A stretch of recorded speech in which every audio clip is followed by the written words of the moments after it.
మేమేమనుకున్నాం కాంగ్రెస్ ప్రభుత్వం అయితే మాకు ఎంతో జీతాలు పెంచుతారు కావచ్చు, పిఎఫ్లు ఇస్తారు కావచ్చు, మాకు ప్రభుత్వ ఉద్యోగులుగా గుర్తించుతారు కావచ్చు, ఎన్నో ఇస్తారు కావచ్చు అని ఆశపడి మేము గెలిపించినందుకు ఇప్పుడు మా సత్తా ఏందో ఓడిస్తాం. మా కనుక అంత మా దమ్మేంటిదో మేము చూపెడతాం.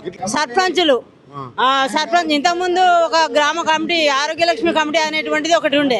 ఆ ఆరోగ్యలక్ష్మి కమిటీ కాకుండా ఇప్పుడు సర్పంచులతోనే విజిట్లు అంటే మేము దొంగలేమా? ఇన్ని సంవత్సరాల కానుండి మేము చేస్తున్నాము. ఇప్పుడు సర్పంచులు విజిట్లు చేయడం ఊళ్ళో ఎంత మమ్మల్ని చిన్నతనం చేసినారంటే అంత చిన్నతనం చేసినారు. దొంగల్లాగా ఇప్పుడు చూపెట్టినట్టే కదా. ఆ ప్రజాపాలన ఎవరికి? వాళ్ళ కాంగ్రెస్ లీడర్లకు, మాకు కాదు. పోలీసు వాళ్ళు ఎంతమందిని ఆపుతారు?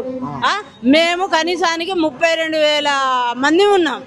32,000 మంది ఖచ్చితంగా ఆయాలు టీచర్లు కనుక హైదరాబాద్ వచ్చిందంటే ప్రభుత్వాలు మొత్తం దిగి రావాలి. అట్లా చేస్తాం. మా ఖబర్దారు అంగన్వాడీలో సత్తా అంటే ఏంటో చూపెడతాం. మహిళలను ఎంతో పెద్దగా చేస్తామని చెప్పి ఎంతో మహిళలకు కోటీశ్వరులు చేస్తారట. ఏది కోటీశ్వరులు చేసేది? భిక్షం ఎత్తుకున్నది వెళ్ళారని పరిస్థితి చేస్తారు.